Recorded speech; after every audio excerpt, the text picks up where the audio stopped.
And from season 49, 2 players from a season you haven't seen that won't premiere until the fall. Oh boy, players from Survivor 49 being on Survivor 50? Good thing there isn't a concerning precedent regarding back-to-back players impacting how the initial season is edited in an attempt to ensure hype for the latter season. Otherwise, that would be concerning. Survivor 49 is tomorrow, and you know something is wrong when I don't realize a season of Survivor is airing in a few days? In the history of Survivor, I don't think there's ever been a season in such a weird place as Survivor 49 is right now. It needs to follow the epic clash of titans that many of us have joked about for years, and it's going to be succeeded by what I can only assume will be the biggest season in Survivor history, for better or for worse. Not only that, but it needs to serve a very specific purpose, because Jeff has made a choice that terrifies me to my very core. He has decided that 2 castaways on Survivor 49 are so good, so monumentally amazing and legendary, that we need to bring them back for Survivor 50. He has decided we need more back-to-back players. You may think this is not a big deal. You may think there's no way this actually impacts the story or edit of Survivor 49. But I think it will, because it has in the past. So today, we'll go through the history of back-to-back players in Survivor. Those who played on one season, then immediately hopped onto the next. And we'll see what sort of edit we can expect, and if the seasons were made better or worse because of it. Let's get into it. As an aside, I will not be spoiling the 2 castaways from Survivor 49 who will be on Survivor 50. I know who they are, but I know some people don't want to know, and it's not actually been officially announced, so yeah, no names being named here, but do be careful in the comments if you're trying to avoid that. There have been several pairs of seasons featuring back-to-back players, and I'm not playing the several clip because I actually mean 6. But by God, when Survivor 50 airs, I'm going to play that several clip so hard you better believe it. So what happened the first time they did this? Well, we got Rupert, and Rupert has always been an interesting case for me. Isn't it crazy how back in the day, Rupert was the most beloved Survivor contestant? Beloved enough to be a reward on Survivor Israel? To be fair, I can't really blame anyone for loving this guy. I mean, listen to him. Who the hell voted for me? Who the hell voted for me? John? Yeah, Who the hell voted for me? I did. What the But the thing is, they definitely gave Rupert the biggest edit on Pearl Island. He had more confessionals than anyone out there, despite coming 8th. They made him the lovable guy. They made him the guy who was bullied by his tribe mates, but overcame it. Just like how he wished he could as a kid, and he moved past it. And I know some people in the comments may be thinking, well, the editors can only make what happened on TV based on what happened on the island. And you know what, fair enough, I respect your opinion. Feel free to subscribe while you're down there. When you're working with hundreds, or even thousands of hours of footage, and condensing it into 40-minute episodes, you definitely have the power to paint people in certain pictures. But why did they choose to make Rupert the hero? Why did they give him a bigger edit than Sandra, Fairplay, and even Dira? Well, it's simple really. They're bringing him back for Survivor All-Stars. So they used Pearl Islands as a soft advertisement for All-Stars.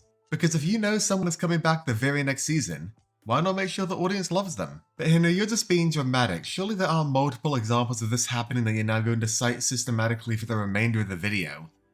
Right? Survivor Guatemala featured our next batch of back-to-back bitches. I'm so sorry, I really wanted to finish the alliteration. Bobby John and Stephanie. You know what? Bobby John doesn't really prove my point here. He kinda got a normal edit, all things considered. But Stephanie was the most popular female Survivor contestant of all time off the back of Palau.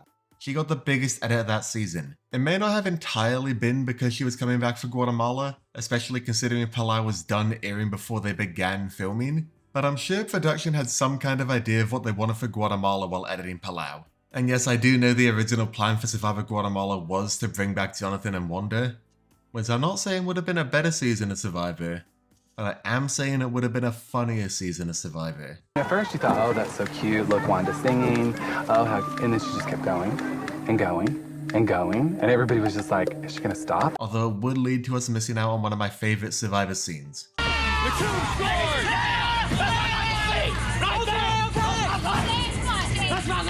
Once again, the biggest edit of the season goes to someone coming back very soon. James and Amanda returning from Micronesia after Survivor China do kinda buck this trend.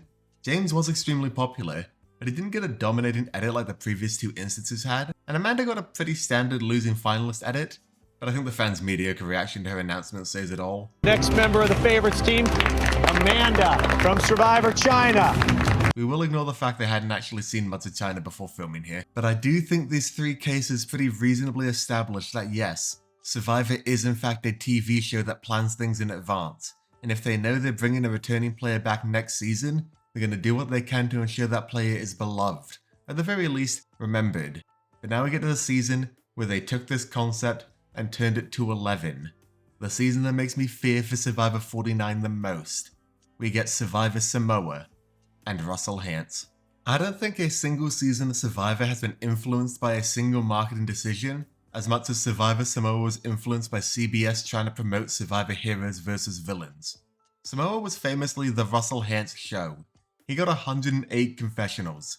Second place, Shambo with 38. This is a major shame, because in a season with someone called Danger Dave Ball, Baseball your sport? No, making love's my sport. and a guy who might secretly be Mike Tyson, He's no Mike Tyson. He's Brett. you'd kind of expect either of them to spawn into existence at some point. But CBS had a mandate. The 10-year anniversary of their show was upon them. The biggest season in the show's entire history. A clash of giants, from old school Survivor all the way up to the latest season. And the biggest villain in the show's history had not only been created, but was coming back for the very next season. Of course they pushed him as hard as they could. I sometimes wish we lived in a timeline where Russell flopped on heroes versus villains. I'm so curious how that would have influenced Samoa's edit. But hey, it's not like we have another monumental season of Survivor coming up, which will feature players from the season right before it, for what I assume have to be pretty good reasons. As an aside, I understand not everyone is a huge fan of Russell, but it's difficult to deny that he was popular, even if it was more a love to hate him than a love to love him thing. He won the Fan Favorite Award back to back. He won the Fan Favorite Award over Rupert. You know, the guy who made $1 million off of winning a Fan Favorite Award back in All-Stars. But did this trend continue after Russell? Well, next we have Malcolm, who played Philippines followed by Caramoan. And to be fair, he did not win the Fan Favorite Award. He lost it to Lisa, which is kinda something I still can't wrap my head around to this very day. Was the Facts of Life seriously that popular? Am I just added to what the general public wants? But what Malcolm did get was the Golden Boy Fallen Angel edit, and once again, the biggest edit of the season, and then invited back for another season that started a few weeks after his ended.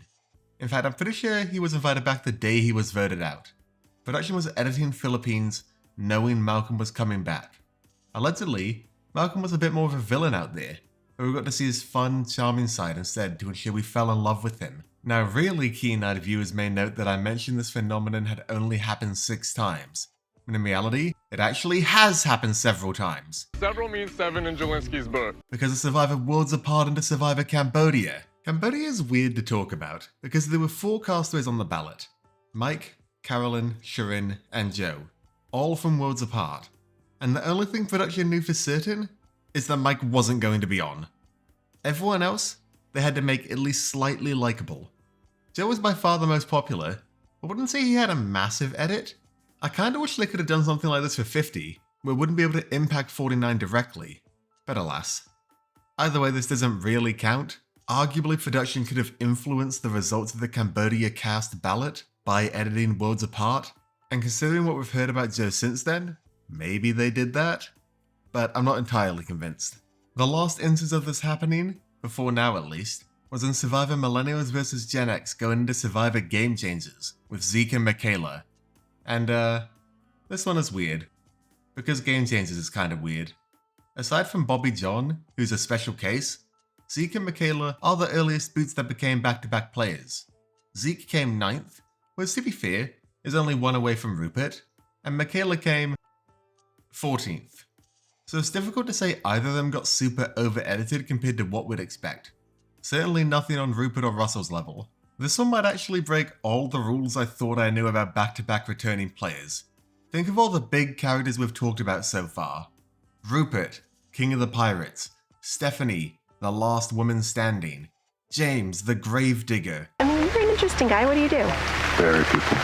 Russell Hantz, bandy-legged troll. Malcolm, Zane's underling. I'm playing chess the best way I know how, and hopefully, I'm gonna king me. And then you've got Zeke and Michaela. I like these two perfectly fine. Michaela got a decent enough edit on Millennials vs Gen X for being a pre-merge boot, and Zeke was involved in making the final 10 rock draw happen, but neither of them quite reach the same heights as the other castaways, now do they? Which brings us to an interesting point. If the two castaways from 49 that are on 50 end up doing poorly on 50, they probably won't get over-edited in 49, a lot like Zeke and Michaela, and to an extent, Bobby John. Now really keen-eyed viewers may note that I said several times earlier, but actually it is 8. Bruce exists. What do you want me to say about Bruce? He was there for half of the first episode. His edit was fine. So what does this all mean for Survivor 49? Well, dear viewer, it means I am afraid. I am afraid I will not be watching a season of Survivor tomorrow. I'm afraid that I will not be watching a set of new castaways set foot on the islands of Fiji and forge new bonds. I'm afraid I will be watching an ad for Survivor 50. And I'm sure it will be a fine enough ad. I kinda just really like Survivor, so it's not too hard to believe that in a few weeks' time, I will be popping off talking about just how amazing this season is. But I will be keeping my eye out for signs, and I will be wondering in the back of my mind just how Survivor 50 is influencing what I'm watching. I'll be wondering what would have been different if a certain pair of players weren't about to be on my screen again in another few months' time. What do you think? Are you excited for Survivor 49? Are you just wanting to get to Survivor 50? Are you slightly burned out after Australian Survivor vs. the World? Let me know. Until next time, I've been Henry Hickman Survivor, and I'll see you at the premiere tomorrow.